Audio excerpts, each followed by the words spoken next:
Hello, everyone. I am Dr. Kevin Yaudes. I am the Assistant Department Head for the Department of Psychology and Counseling at McNeese State University.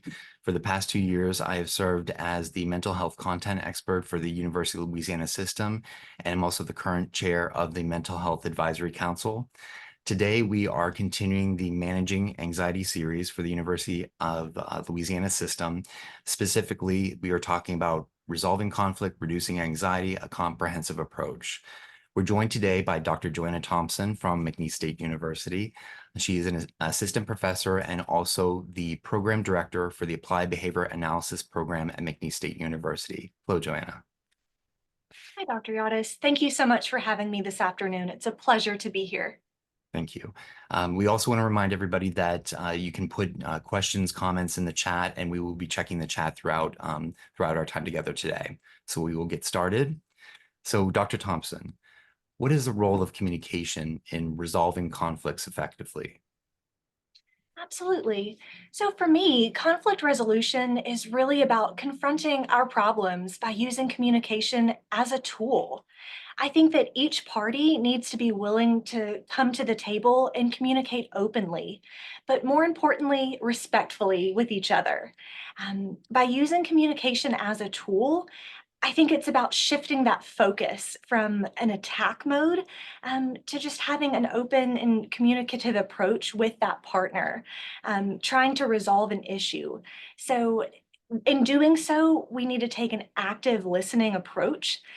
So, if both parties come to the table, trying to listen to understand rather than listening just to respond.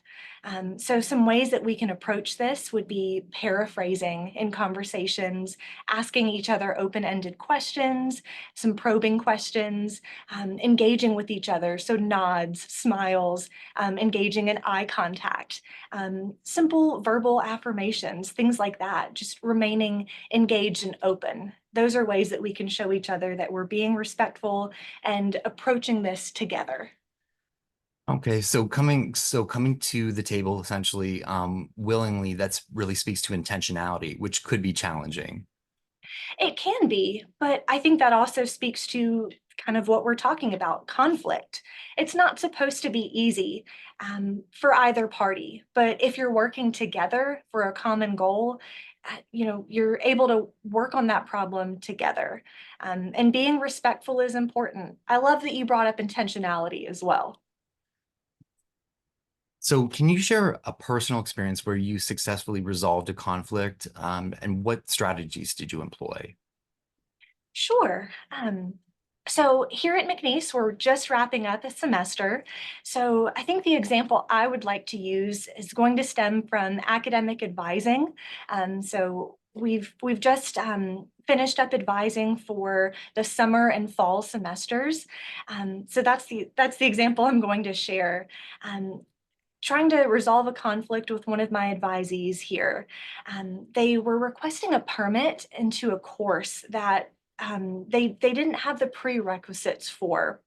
So the particular approach that I used is called LEAN, L-E-E-N. So that one stands for listen, empathize, explain, and negotiate. So this particular situation looked a little bit like this. Hey, Dr. Thompson, I really want to take this class. I don't have the prerequisite for it. I want to take this research class and the second part of the class, and I want to take them together. I'm also interested in taking these four other classes with, four classes from spring, essentially taking 8 classes all at the same time. I know it's a very full schedule, but I think I can do it. Can you go ahead and give me the permit into the class? Okay, so I'm going to employ this model, the lean model. I'm going to listen. I'm going to evaluate that, try to empathize here, um, and I'll go ahead and give a thoughtful response. So I listen to the student. Can you help me understand why you want this permit? Well, okay. You're saying that you want to take them both at the same time, take all 8 classes. It sounds like you're trying to graduate early. Is this correct? So my student explains to me, yes, they'd really love to get out of here early because they want to move away with their family, things like that. Fantastic. I empathize. I do understand. It sounds challenging. You'd like to get out of here early. However, there's a reason that you can't take these two classes at the same time. Let me offer an explanation, a clear rationale for why. We have a prerequisite in place for a reason. So I offer that explanation. Now it's time to negotiate. So instead of taking these two at the same time, here's what we can do. Let's put a plan into place. We'll offer an alternative. So we can maybe de-escalate that situation. So instead of taking 8 classes, perhaps we can take 5, something like that. It's not exactly the solution they were looking for, but it's a compromise. So And I really love that. I love that because every step with lean, and I'm learning about that for the first time today, every step in lean, it really seems like it requires the person who maybe needs clarification to seek clarification. Because sometimes when we do that, we find that maybe we didn't completely understand the situation to begin with. It sounds like you did in this situation, but clarifying could help us come to resolution quicker because maybe it was based on a misunderstanding.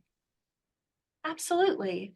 And sometimes things are a win-win, and sometimes it leans more towards one party. Every situation is going to be unique. And I think when somebody does what you're suggesting too, because it will clarify the situation, even when in this case, a student might be receiving information that they might not want to hear. It might not be the response that they wanted, but they're going to recognize that you spent the time with them to really work through the issue and understand, and also give them a response that is thorough. Absolutely. So, how important is empathy in the process of conflict resolution, and how do you cultivate it in yourself and others? Oh, I think empathy is very important, because without empathy, there's no ability to have respect for the other person, right? Mhm. Cultivating it in yourself and in others, was that the other part of the question? Mhm. Um, that can take time. I think we have to have some self-awareness to be able to cultivate that. Um, so just recognizing where we're at initially can be the first step. Um, Right. So empathy is something that I come into contact with almost every day as a faculty member who teaches in our graduate counseling program here at McNeese. And it can be a challenge. It can be a real challenge, but it's an important concept for students to be able to grasp in a clinical sense too. And I know that on a number of occasions, I've had people actually switch chairs to try to switch perspectives. Now, I imagine that people listening may not be in a situation where they would have somebody that they're maybe in conflict with do that. But that was, I saw that as a very useful exercise when we were in training future counselors who are going to potentially be interacting with conflict in their counseling sessions. I love the idea of physically switching chairs to be able to kind of share the perspective of the other party. Just the ability to understand how someone else is maybe thinking or feeling. So having that role reversal, Mhm. that's such an interesting concept. And I also did it myself as a student in this master's program in counseling too. It's very helpful. Often people, um, if even when we're speaking directly about empathy or taking somebody else's perspective, that's still very hard to do, like in the moment, especially if there's emotion involved. So having a physical change up can possibly be helpful, maybe not in all situations. Um, what techniques do you recommend for de-escalating tense situations during conflicts? Um, so evidence suggests that really there are 5 main de-escalation techniques out there. So those would be withdrawal, forcing, like consolation, compromise, or confrontation. So just to kind of run through those, to withdraw from the conflict would just be like a lose-lose situation. Both parties would have to give in and like walk away from whatever the issue is. You often see this where the conflict is so insurmountable that you don't think you're ever going to be able to get to the bottom of the issue. Maybe the conflict is so big at your workplace or between the two of you, maybe it's something emotional that you don't see any way around it. So you don't even try to tackle the problem. With forcing, this is a win-lose situation. So you have to just give up your side and the other party is going to get their way. Um, with conciliation, you're gonna willingly give in so that you can preserve the relationship. So there might be some bitterness or resentment left over, and that doesn't really feel good. Um, with compromise, this is where it feels good for both parties. That's a happy situation. Um, when you walk away from the compromise, you should both feel like you've gotten something out of the exchange. Um, and with confrontation, you're going to work together to meet that problem head on and try to come to an amicable or a peaceful resolution. So each of these has different mediation techniques, and they're going to be situationally appropriate, kind of depending on the type of conflict. Also, is it purely emotional? Is there a task involved? Is it a workplace conflict? So you really have to think what type of conflict has driven this issue. Um, and which technique is best. Um, So I love that you mentioned essentially identifying what the conflict is, and that can go to that certainly speaks to clarifying as well that um, there could be a situation where maybe there is one conflict, two people, but they view it so differently. We just talked about empathy that maybe they're not even agreeing on what the actual conflict is. Absolutely. And that's why the communication piece is so important. Um, I think both parties need to be equally willing to talk about the issue. Because if one side is unwilling to meet and communicate about the issue, you're really not going to get anywhere with the de-escalation piece. Okay. And so the second piece that I got from what you just shared with us was the emotion, because emotion has come up quite a few times, Sure. and that can be difficult and challenging. Um, if emotions are very high, what might you recommend? If emotions are very high, you may also want to consider is there a way to have a mediator or someone else, like an outside party, assist with the conflict resolution?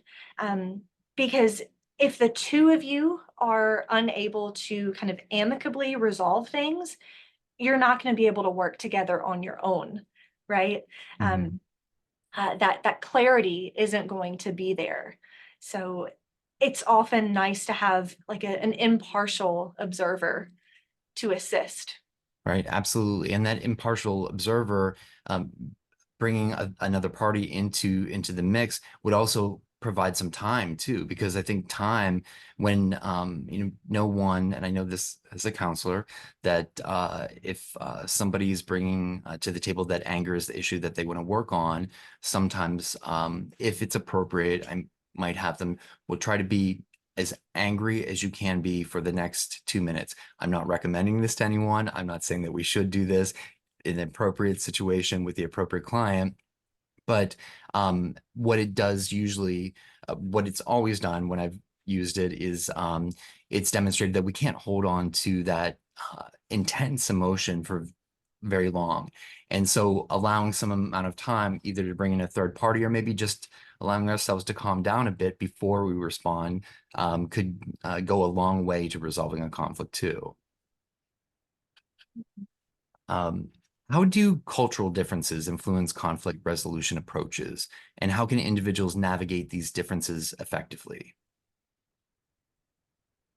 I think inherently each of us has our own, cultural bias, whether we realize it or not. So spending some time carefully reflecting on that. So our own history, our own cultural identity. So these are the things that would make each of us unique. Our own experiences, our own learning history. So all of the individual components that would contribute to that cultural identity, the experiences that shape our own behavior, right? So contributing to a growing self-awareness of that identity would be the very first step.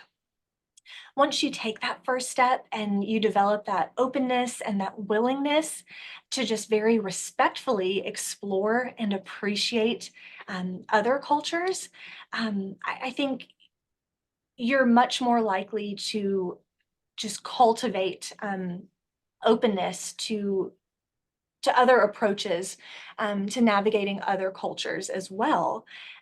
Because if you can recognize your own bias, then you can kind of safely navigate how you might communicate with someone from another culture. Or if you have maybe an inherent preference or way that you're communicating that may not lend itself to a respectful tone for someone who may be different than you. Um, so that self-awareness is Well, step one. and I love the self-awareness. You brought it up a couple times, and that's yes, so incredibly important with good communication and talking about cultural considerations too. If someone is self-aware enough to recognize that they may be bringing some bias to the table, and as you mentioned, we all have biases.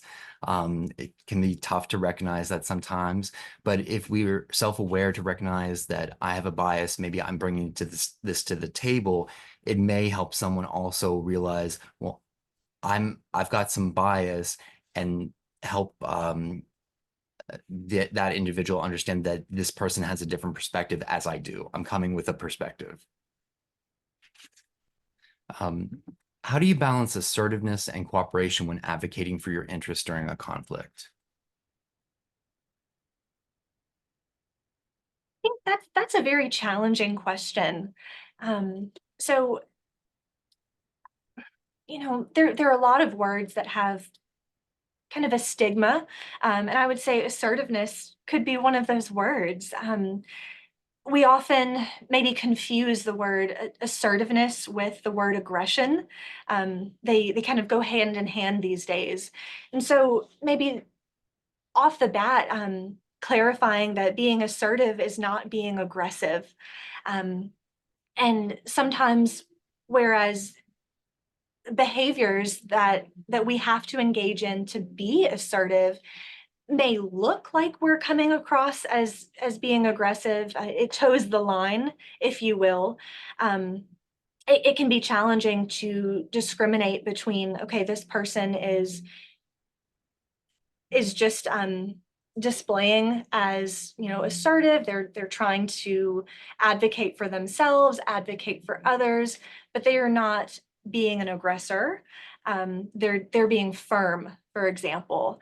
Um, they are taking charge of a situation. Maybe they're determining a time or a place to resolve a conflict. They're taking charge of a situation.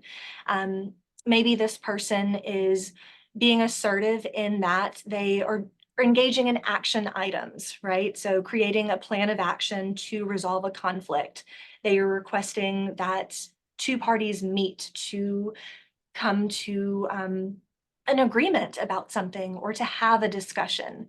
Um, that may be perceived as aggressive, but really those behaviors are assertive because that person's taking action.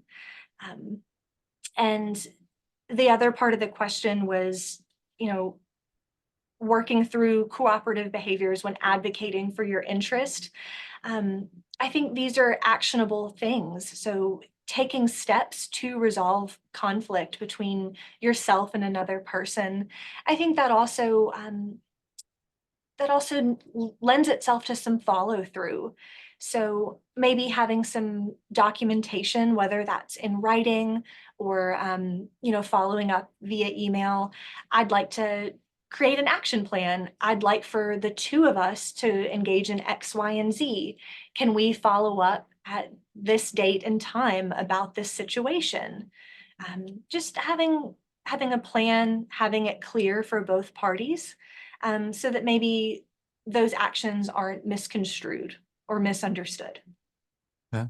So over time have come to see assertiveness versus aggression as assertiveness has the possibility of benefiting both parties or more parties depending who's involved, and aggression um, typically is at the expense of one of the people involved. But it sounds like what you're saying is that assertiveness and cooperation basically go hand in hand, that in order to cooperate, you will need to be assertive enough to state your case.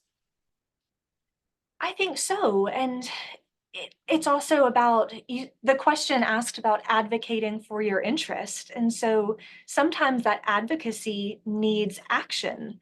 So if we're trying to move a situation forward to resolve a conflict, how can we do so together? Well, we have to do certain things. And to develop a plan, we do need to meet about this. So how can we meet? Well, let's set up a time. Where can we meet together? Will we be meeting in person? Will it be virtual? Will we do this via email? So let's take charge of the situation. Let's do it together so we can mediate our conflict. That's assertiveness, that's advocacy. Okay. And it it can look a bit aggressive because we're on the ball and we're trying to make it happen. So you mentioned a couple times that assertiveness can look like aggression, and I hear that. I absolutely hear that. So maybe that goes back to intentionality. So when the parties meet, like what might you recommend when the parties physically sit down to what might they do first? Kind of establish, hey, this has been rough. This has been rough so far.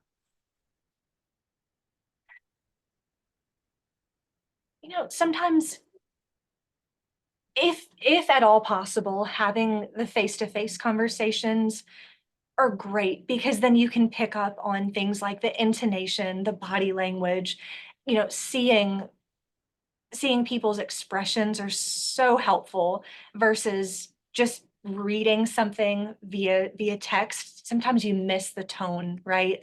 It can be easy to misinterpret what someone has typed versus if you hear it and see it. So just kind of assessing the situation. So being able to take a minute right at the beginning, like, how are you doing? How am I doing? Like what are we here for? Like, what's our end goal? Um, what do we want to achieve at the end of this? So, And I love that you mentioned meeting face to face would be preferable when possible, because as you stated, a tone, an intention can be misunderstood when in writing through email or text, or it could be understood.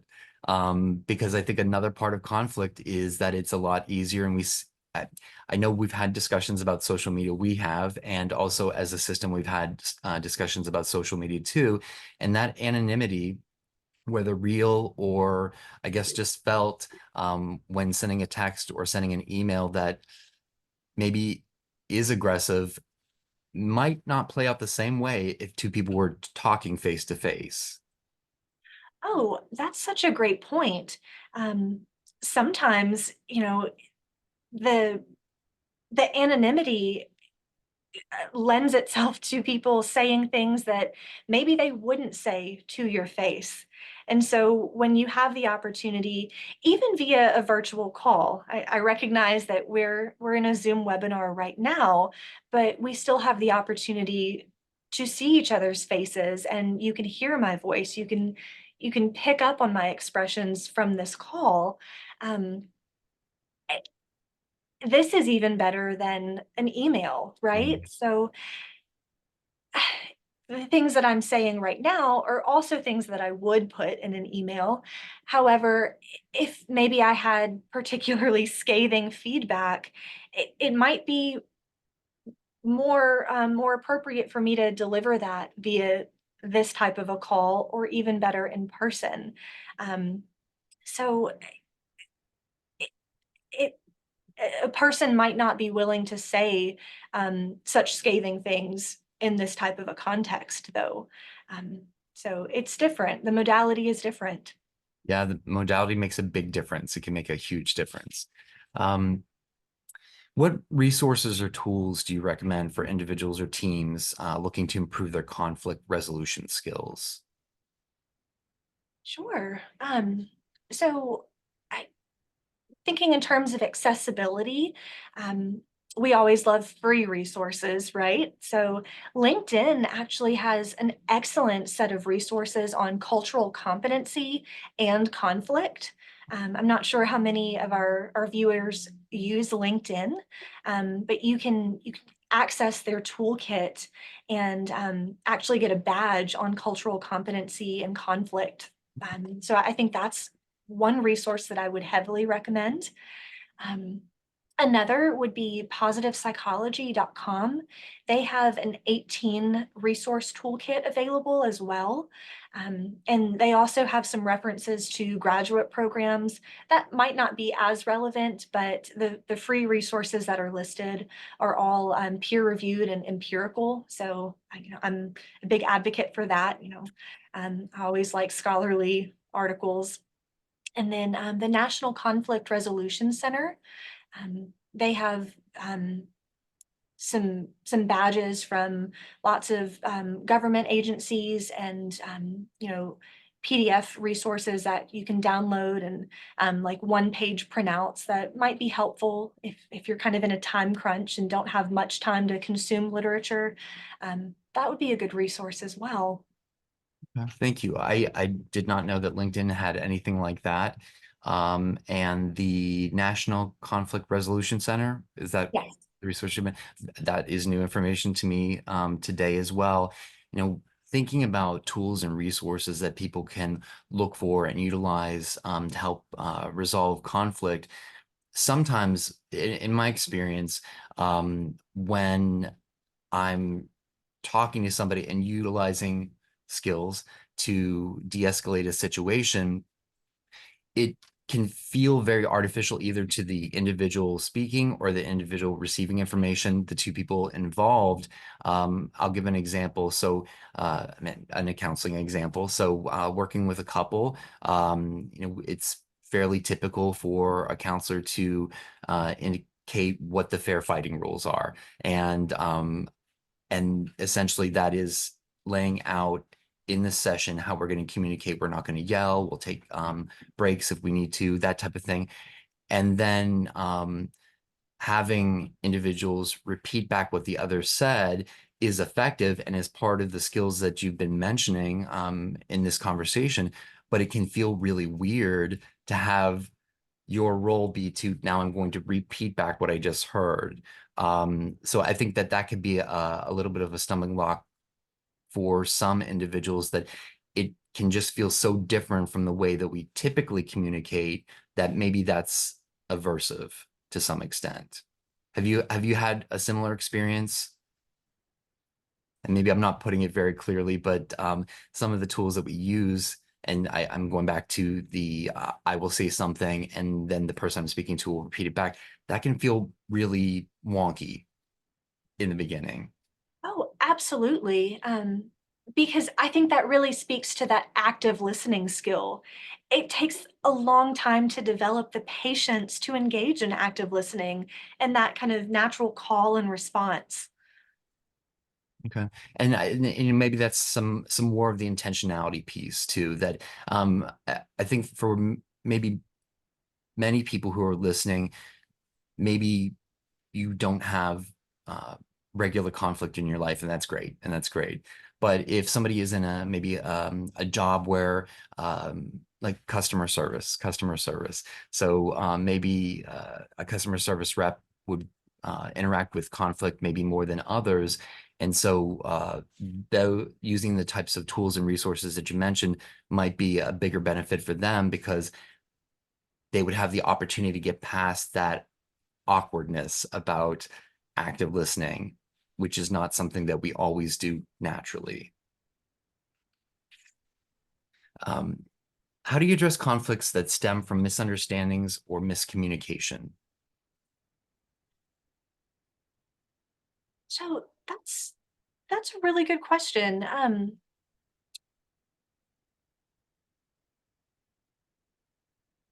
Misunderstandings, miscommunication. I think having having the opportunity for each party to identify the source of the conflict first might be the best place to start, before determining how to be able to even mediate the conflict. Um, if you can identify, where that source of the conflict has stemmed from, maybe it's resource scarcity, maybe it's your goals are just completely incompatible. Then you can begin to have a conversation around the issue, right? But if you can't identify the source of the conflict, why are we having this misunderstanding, or where did the miscommunication originate from? It's really difficult to even develop a plan together. Um, and then from there, once you're talking about the issue, can we even avoid this in the future? Is this going to be a recurring theme for the two of us? Um, or is it something that we're going to have to deal with long term? Okay. And I love that too, identifying the source. And that I think goes back to what we were talking about earlier, as far as well, clarifying what the conflict is, because there could be two different perspectives on what the conflict is. I'm um, imagining that maybe many listeners might experience this in their home life. So maybe if you have a couple who's married, maybe one couple is more fastidious than the other, one member. And so if the non-fastidious member of the couple may leave a cup out in the kitchen or a drawer open in the laundry room, that type of thing. They may see it as, if their partner takes issue with that, as you're always on my case. But the other person involved in the conflict may see it as, this is a pattern. I don't feel like you respect me. So really clarifying like the source of the conflict would be critical. Otherwise, it could result in a situation where it's just the same argument for years in a relationship. Um, Also, misunderstandings and miscommunication. That reminds me of Three's Company. And so I don't know if any of our listeners today remember Three's Company. Some may not. But I watched the show when it was on. I was not always a fan of the show because every episode was the same. It was always a misunderstanding. And then the episode consisted of 22 minutes of resolving that misunderstanding. So really identifying the source of the conflict is incredibly important, because then you could cut out those 22 minutes. With misunderstandings, I think this also goes back to something you were talking about earlier too, is clarifying what is the issue, and allowing both people to speak on the issue. Absolutely. And, you know, kind of a separate issue here, but as a behavior analyst, I often say that immediacy is key, especially when we're looking to affect any type of behavior change. And so I have to say, I think it's true here as well when we're talking about misunderstandings, miscommunication. So trying to address something kind of right as it's happening can really help to just de-escalate a situation before it becomes this massive issue, right? So I like the issue that you brought up earlier. Maybe it's something as simple as leaving a mug out too long. If I bring that up right off the bat, right when it's starting to needle at me, maybe it doesn't have to become this full-blown issue around my house. Let's talk about it right now, immediately. Okay. And then we're not having a conflict about it later on down the line. Hey, can you put your mug in the sink? I would appreciate that. Now it's a non issue. But if I let it just fester and fester, and now 6 months into our relationship, I'm screaming at you about this situation, "Well, it was just a mug. You never said anything." Mm. "Yes, but I thought about it every day and every night for 6 months." "But you didn't tell me." Right. And I think that speaks to the mind reading that is often present in conflicts, especially in personal relationships too, where, well, you should have known. You should have known, you know me, you married me, you should have known, but that's not how that works. And so speaking up the immediacy, extremely important. Um, I think the immediacy too can help keep things at a level where they need to be. So just the way that you responded with the mug, just a few calm sentences, and that should be it. That should be it. Versus, again, like you said, holding on to things and then kind of exploding, and then the person you're talking to thinks that what is wrong with this person in this mug? What is going on here? Because this is not a big deal. It might not have been a big deal if it was more more immediate, more immediate. And we can also apply that to an interpersonal situation in the workplace. So, we don't want to let things go for weeks and months. Maybe we want to follow up on an email or a project. "Hey, I just wanted to check in about the status of X, Y, or Z," before it's become this thing that I'm obsessing over. And now I can't stand you and we're arguing in the workplace. Let's just do a quick check in right now, right? So that we can continue to work together and everything's okay. And we're just going to be able to really keep things like calm and professional within the context of our workplace. And I think that communication is important. And we might be able to avoid having to use those larger de-escalation techniques.